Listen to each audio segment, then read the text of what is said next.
His finger looking good. The other day, I found myself diving back into Stranger Things, and something really stood out this time around. What began as a grounded, almost documentary-like tale gradually shifted into something far more polished and larger than life. While the core premise, kids facing supernatural threats in a quiet Indiana town, stayed consistent, the biggest transformation hit me through the visuals, especially the cinematography. It fundamentally altered how immersed I felt in the world of Hawkins. The forests looked damp and untamed. The suburban streets carried that everyday Midwest chill, and interiors felt lived in, cluttered with real life. Despite the wild sci-fi elements, everything grounded itself in a believable normalcy. Hawkins didn't scream fictional set. It felt like a place you could actually drive through. The show's debut thrived on that understated quality. Ordinary people dealing with an extraordinary crisis. No over-the-top flair, just authentic small-town mystery unfolding naturally. A big part of that authenticity came from what many describe as observational filmmaking, occasionally tipping into something almost voyeuristic. You weren't being spoon-fed drama. You were quietly watching events play out, as if peeking in on private moments. Think about those early scenes where the kids ride bikes through quiet neighborhoods or search the woods. The camera often lingers at a distance, partially obscured by foliage or positioned low, making you feel like an unseen witness. In one memorable sequence from episode 6, Dustin and Mike spot chaos in town and pedal toward it. The shot hides partially behind bushes, turning the viewer into a covert observer. That placement mirrored the story's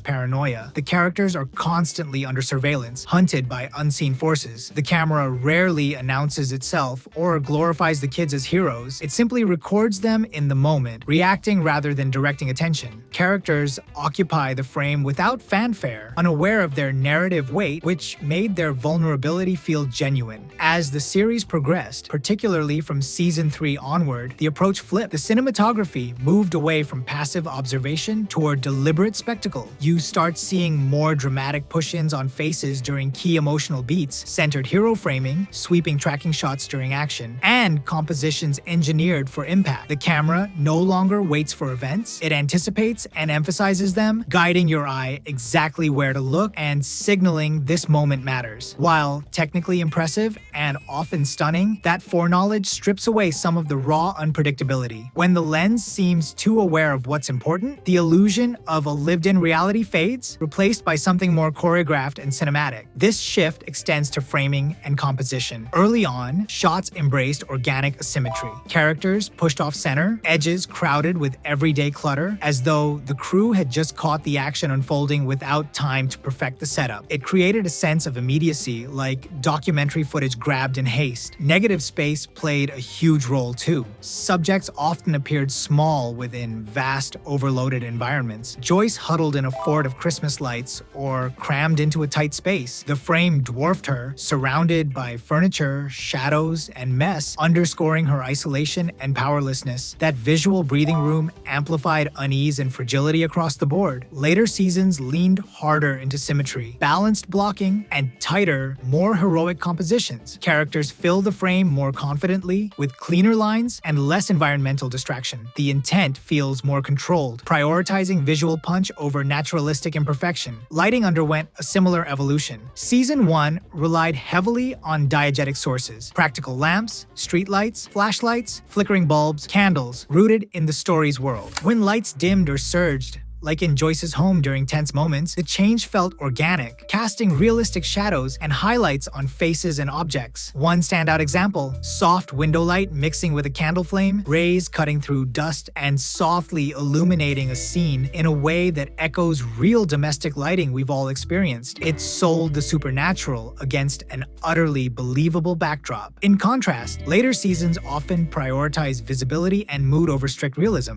Faces stay clearly lit even in supposedly pitch black or shadowy settings, with soft, even illumination that flattens contrast. Rim lights, fill sources, and diffusion create separation from backgrounds, but light sources can feel multiplied or unexplained, almost theatrical. Shadows get tamed, skin tones evened out, darkness softened. While this makes characters pop dramatically, especially in HDR grading pushes seen in recent seasons, it sacrifices some of that gritty plausibility. Practical effects and in-camera tricks gave way more to stylized setups, aligning with bigger budgets and blockbuster ambitions. I have to go home. Good luck.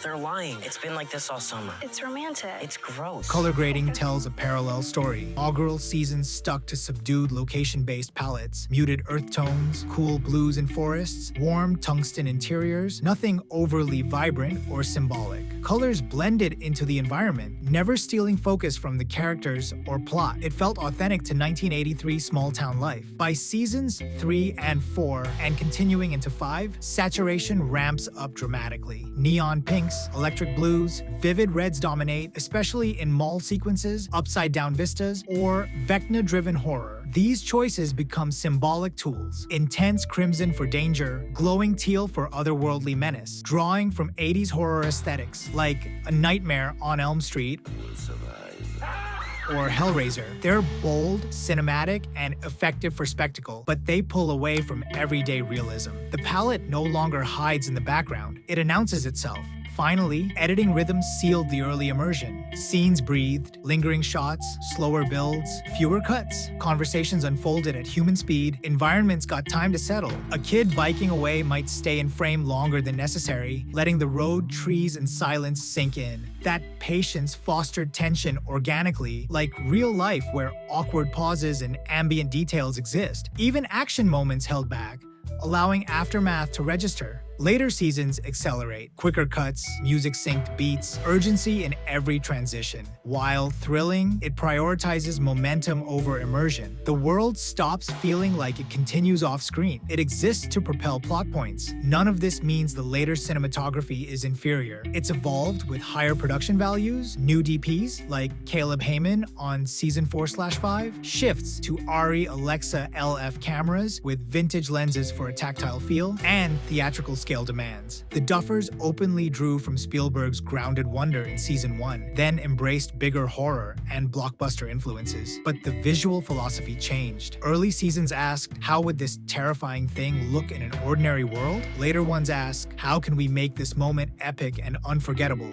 Both approaches work brilliantly in their context, yet only one truly captures that elusive sense of reality, the quiet, unassuming observation that made Hawkins feel hauntingly close to home. That's the magic I find myself missing most on rewatch. If you've been enjoying the cinematic zooms, dramatic text animations, and fast hook cuts in this video, I actually turned that exact style into a Premiere Pro preset pack for content creators. It includes ready-to-use text animations, smooth camera zooms, and high-impact hook templates designed to make your reels and TikToks feel more like a movie scene than just another post. If you want your edits to stand out and feel cinematic without wasting hours tweaking effects, you can check the link in the description and start using the same tools I use in my own video.